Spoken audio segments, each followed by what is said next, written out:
तो हेलो दोस्तों, welcome back to another video and finally आपका फोर्थ सेमेस्टर का आज एग्ज़ाम था एंड आज एग्ज़ाम हो चुका है एंड आपका सीओए का एग्ज़ाम था।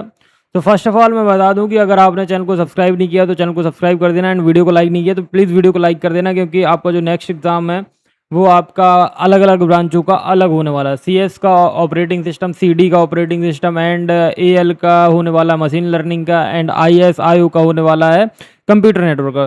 तो भैया एक चीज़ बता दूं मैं आपको कि आपका जो आज पेपर था 14 अगस्त को, तो वो पेपर आपका सीओए का था एंड मेरे पास सीएस और एएल का था। तो बहुत से लोगों का कहना है कि पेपर ठीक ठाक आया था एंड लेंदी ज़्यादा था। तो चलो अपन देखते हैं। एंड बहुत से लोगों का कहना है कि भैया पेपर कठिन था, पेपर ये था। तो भाई ये भी देखेंगे पेपर कठिन था, बोल रहे हैं बैक लग जाएगी, ये लग जाएगी, वो लग जाएगी, बट अपन चेक करेंगे। एंड अपन ने तो सारी चीज़ें पढ़ाई थी एंड अभी इंट्रोडक्शन टू डेटा साइंस का पेपर नहीं आया है। एंड कोई इंट्रोडक्शन टू डेटा साइंस वाला स्टूडेंट ये वीडियो देख रहा है तो प्लीज़ वीडियो शेयर कर दीजिएगा। वीडियो नहीं शेयर करना, आप पेपर अपना शेयर कर दें। तो जो आपका लास्ट एग्जाम है वो 20 तारीख को है। देखो आईओ एंड आईएस का है आपका कंप्यूटर नेटवर्क का, ठीक है। एंड हमारा सीडी का है computer operating system and CS का भी ऑपरेटिंग सिस्टम का है। एंड आपका जो एएल है वो है आपका किस चीज़ का, आपका उसका क्या बोलते हैं, मशीन लर्निंग का। तो सबसे पहले हम अपना सीएस का एग्ज़ाम का पेपर का रिव्यू देख रहे हैं। सीएस ब्रांच का पेपर है ये, ठीक है। तो आप लोग देख सकते हो CS 404 सब्जेक्ट कोड है, ठीक है। तो CS 404 सबसे पहले हम इसको रिव्यू करने वाले हैं, ठीक है। तो एक चीज़ बता दूं, प्लीज़ इस वीडियो को ध्यान से देखिएगा, आपको समझ में आ जाएगा कि पेपर लेंदी था, कठिन था, हार्ड था, मीडियम था, बैक लगेगी नहीं लगेगी, सारी चीज़ें क्लियर हो जाएंगी, ठीक है। तो सबसे पहले मैं एक चीज़ बता दूं कि आपका जो पहला क्वेश्चन था आपका stack based central processing unit organization with block diagram. तो आपको यहाँ पे देखो सबसे पहला क्वेश्चन बहुत सिंपल है एंड जो स्टूडेंट सचिन है उनने भेजा है ये सीएस का पेपर। तो थैंक यू ब्रो। एंड पहला क्वेश्चन इनने किया है, ठीक है। फिर नाउ दूसरा है हमारा question, what is the difference between hardwire and micro programmed controlled unit, explain करना is component of hardwire control unit. तो ये भी बहुत सिंपल क्वेश्चन, दोनों थ्योरेटिकल क्वेश्चन है। 7 दूनी 14 में से 13 नंबर या 12 नंबर, तो 12 मान लो, चलो 13 मत मानो, बट 12 नंबर तो मान ही लो, ठीक है। 6 क्वेश्चन मिल जाएंगे, ठीक है। फिर आपका आता है कि इवेल्यूट करो arithmetic expression and using the करके गए होंगे। तो देखो ज़्यादातर स्टूडेंट मेरे को लगता है कि इसमें न्यूमेरिकल नहीं पढ़ के गए होंगे, तो हम इस क्वेश्चन को काट देंगे, ठीक है। एंड सेम क्वेश्चन हम बूथ एल्गोरिथम का मल्टीप्लिकेशन है। तो आप लोगों ने, बहुत से लोगों ने मे भी हो सकता है कि किया हो, नहीं किया हो, बट ये प्रोसेस अगर लिखे हो तो 3 से 4 नंबर तुमको मिल जाएंगे, ठीक है। तो अब ये हो गया नाउ। फिर देखो अब हम क्वेश्चन नंबर 2 को हम क्या करते हैं, स्किप करते हैं, ठीक है। फिर क्वेश्चन नंबर आता है आपका 3rd, एक्सप्लेन करना है आपको concept of instruction pipelining describe. देखो ये 5th यूनिट का है एंड यहाँ से हम 6 नंबर गेन कर लेंगे, ठीक है। फिर नाउ आता है हमारा 6, एक्सप्लेन करना है आपको concept of vector processing and advantage बताना ओवर स्केलर प्रोसेसिंग। तो इसमें भी हम 6 मार्क्स एक्सप्लेन मतलब ले लेंगे, क्योंकि थ्योरेटिकल बन गया होगा। इंटेल मल्टी कोर प्रोसेसर ये बन गया होगा, तो यहाँ से 7 में से 7 ले लेंगे। पीसीआई बस आर्किटेक्चर एंड बस के जो पेरिफेरल एंड प्रोसेसर हैं ये सब तुमसे बन गए होंगे, तो 6 नंबर यहाँ से मान लो, ठीक है। अब मान लो कि ये आपका जो आया है ये नहीं बना होगा, बूथ डिवीजन मेथड, तो ये नहीं बना होगा, ठीक है। तो हमसे कितना क्वेश्चन बन गया, यूनिट 1 क्वेश्चन नंबर 1 का ए बी बन गया, एक क्वेश्चन हो गया। क्वेश्चन 3 का ए बी बन गया, 2 हो गया। 4 का ए बी हो गया, 2 है, तो 3 क्वेश्चन कंप्लीट बन गए, ठीक है।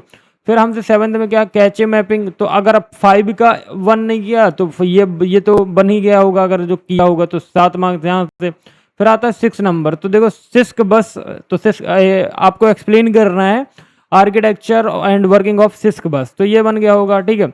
लीफो फीफो एंड ये वाले तो एल्गोरिथम तो बन ही गए होंगे, तो 7 नंबर तो इसके मान लो। असिंक्रोनस डेटा ट्रांसफर ये बन गया होगा, और ऑक्सिलरी मेमोरी, वर्चुअल मेमोरी, रोम ये सब बन गए होंगे भैया। डीएमए बन गया होगा, डायरेक्ट मेमोरी एक्सेस होता है फुल फॉर्म, ये बन गया होगा। और रिस्क असेस ये भी है, horizontal and micro program control unit. तो देखो मैं एक चीज़ बता दूं कि अगर तुम क्वेश्चन नंबर 2 के न्यूमेरिकल को अगर छोड़ दो तो पूरा पेपर सिंपल है। एंड अगर आपने सिर्फ थ्योरेटिकल चीज़ें बस पढ़ी हैं तो आप इजीली पास कर जाओगे। हाँ, लेकिन पेपर जो है पेपर थोड़ा सा लेंदी है एंड आपको लिखना बहुत पड़ा होगा पेपर में। तो देखो ऐसे ही थ्योरेटिकल पेपर आते हैं आरजीबीबी के आगे के सेमेस्टर के, तो इतना ज़्यादा कुछ नहीं है, बट पेपर थोड़ा सा थ्योरेटिकल था। एंड क्वेश्चन नंबर सेकंड को हटा दिया जाए तो बाकी आपसे क्वेश्चन बन गए होंगे, आई नो, मेरे को पता है। एंड अब हम कर लेते हैं हम एआई ब्रांच मतलब एएल ब्रांच का। तो एएल ब्रांच का भी हमारे पास पेपर है। तो सबसे पहले मैं बता दूं जो सीएस ब्रांच है, सीएस ब्रांच का पेपर क्या है, paper was very easy and ये पेपर क्या है, लेंदी है। एंड क्वेश्चन नंबर 2 के न्यूमेरिकल को छोड़ दो तो सबसे सारी चीज़ें बन गई। तो पहला क्वेश्चन आता है, एक्सप्लेन करना है स्टैक का ऑर्गेनाइजेशन, ठीक है, in detail, push and pop operation. तो भैया push and pop operation, push मतलब एंट्री करना स्टैक में, पॉप मतलब बाहर जाना, ठीक है। इंस्ट्रक्शन साइकिल, भैया ये इंस्ट्रक्शन साइकिल बहुत अच्छे से बन गई होगी, तो मान लो यहाँ पे 12 नंबर हमारे क्लियर, ठीक है। नाउ नेक्स्ट है हमारा एक्सप्लेन करना 4 एड्रेसिंग मोड्स। ओ भाई साहब 4 एड्रेसिंग मोड, तो ये भी बन गया होगा, ठीक है। एक्सप्लेन करना organization of hardwired control unit and discuss advantage disadvantage, ये सब, तो ये भी बन गया होगा। तो मान लो 14 में से 12, तो 12 दूनी 24, पहला क्वेश्चन पूरा, दूसरा क्वेश्चन पूरा बन गया। फिर आपका था फ्लोटिंग पॉइंट नंबर रिप्रेजेंट करना, IEEE स्टैंडर्ड डिस्कस नॉर्मलाइजेशन, चलो तो ये मान लो कि बहुत से लोगों से नहीं बना होगा। अर्थमेटिक ऑपरेशन विद न्यूट्राम, ये तो बन ही गया होगा, ठीक है। एंड फिर आता है आपका बूथ एल्गोरिथम। बूथ एल्गोरिथम में ये बहुत से लोगों से बना होगा, नहीं बना होगा, लेकिन मैं मान रहा हूँ कि जिनने पढ़ा होगा उससे ये न्यूमेरिकल क्वेश्चंस बना होगा, ठीक है। फिर micro program sequencer with block diagram, तो ये देखो माइक्रो प्रोग्राम बन गया होगा। फीफो वाला, ये फीफो देखो, फीफो एंड ऑप्टिमा, अरे वेयर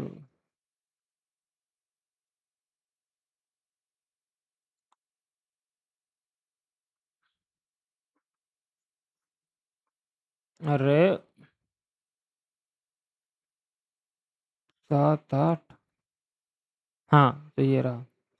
तो देखो जो फीफो वाला है ये आपसे फीफो वाला बन गया, FIFO and optimal page replacement वाला, तो यहाँ से भी मान लो 7 नंबर। फिर आता है सिंक्रोनस डेटा ट्रांसफर से आप क्या समझते हैं, एक्सप्लेन करो, store control and data handling, तो ये बन गया होगा। फिर आता है आपका आर्किटेक्चर मैग्नेटिक डिस्क, ये बन गया होगा। एंड पीसीआई बस, ये दोनों में कॉमन है, तो ये बन गया होगा, ठीक है ना। 7th में क्या था हमारा, डीएमए दोनों में आया है, ठीक है।